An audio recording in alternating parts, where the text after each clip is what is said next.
In 2020, police arrested a man right in his own driveway, in front of his wife and young kids, for a crime he simply didn't commit. Now, the only witness against him wasn't even a person. It was an algorithm. And spoiler alert, it was completely wrong. That is just one of 5 real, fully documented cases of artificial intelligence causing massive, catastrophic harm to ordinary people, including one where a machine was deployed to talk to folks mid-mental health crisis, which has absolutely disastrous results. So, what actually happens when an algorithm becomes the sole witness to a crime, or the final judge of your credit limit, or literally the voice of your own grandchild? Today, we're ranking 5 verified cases of AI harm, going from the worst to the absolute most disturbing. And definitely stick around, because right in the middle of this explainer, we're going to break down a massive $25 million heist that's going to completely change how you answer your video calls. Part 1. The real AI danger. Bureaucracy, not Terminators. You know, pop culture has spent decades training us to fear a red-eyed robot marching down the highway. But honestly, the real danger is just boring, bureaucratic negligence disguised as a computer's statistical guess. Okay, let's dive right into Case 1, Wrongful Arrest, the watch thief who was home asleep. So, January 2020, Detroit. Police arrest Robert Williams for stealing watches from a high-end store. The catch? Williams was nowhere near the store. Investigators had fed this super grainy, poorly lit security footage into a facial recognition system, and it just spat out Robert's expired driver's license as a possible match. And rather than doing, basic detective work, the department treated a machine's probabilistic guess as probable cause for an arrest. He was locked up for 30 hours. That's the real human cost here. Even after he literally held the surveillance photo right next to his own face in the interrogation room to show the cops it plainly wasn't him, and they realized they messed up, they still kept him in a cell for another 8 hours.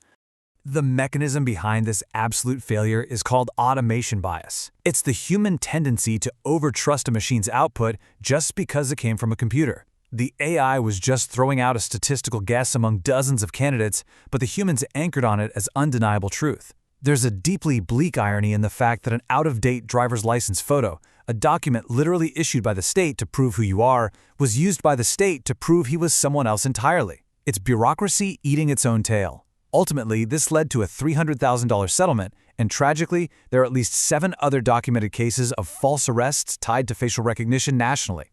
Moving right along to Case 2, Toxic Chatbots, the Eating Disorder Helpline.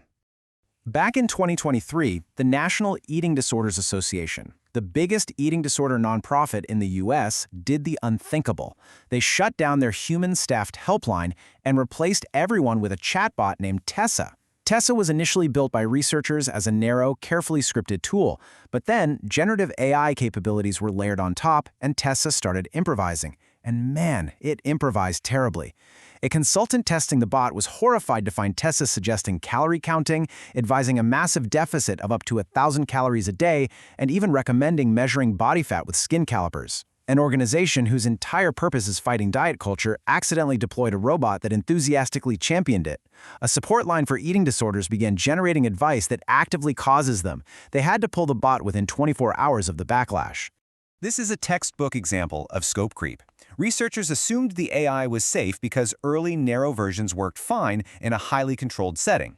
But taking a tool with generative flexibility and just unleashing it unsupervised on a vulnerable population in the middle of a mental health crisis, it's a recipe for disaster. It perfectly demonstrates why it works fine in testing is a dangerously incomplete standard when human lives are on the line. Which brings us to Case 3, the sexist algorithm, the credit card that couldn't explain itself. This one brilliantly illustrates the problem with opaque systems.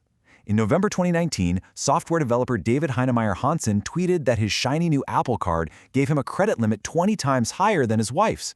20 times! And they filed joint taxes, plus she actually had a higher credit score.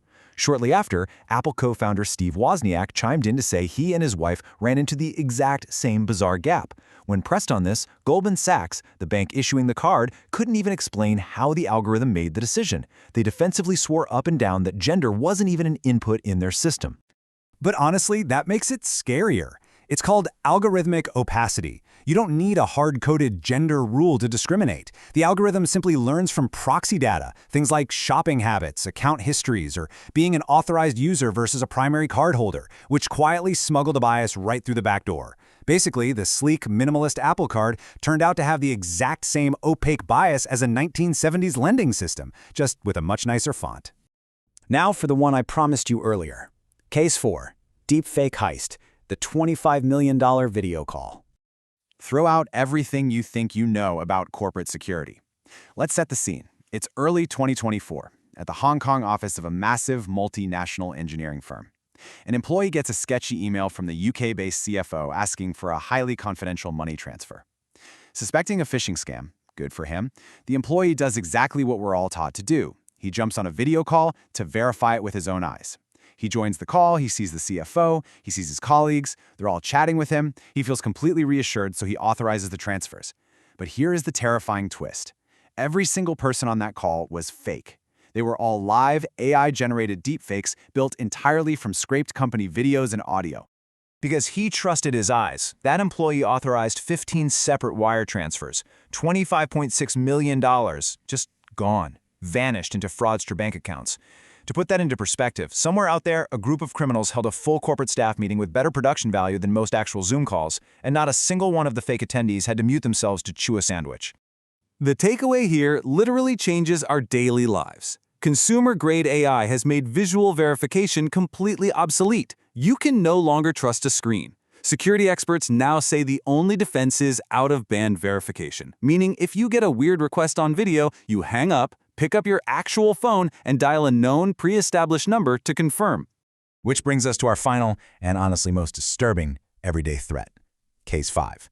The cloned voice. The grandparent scam 2.0.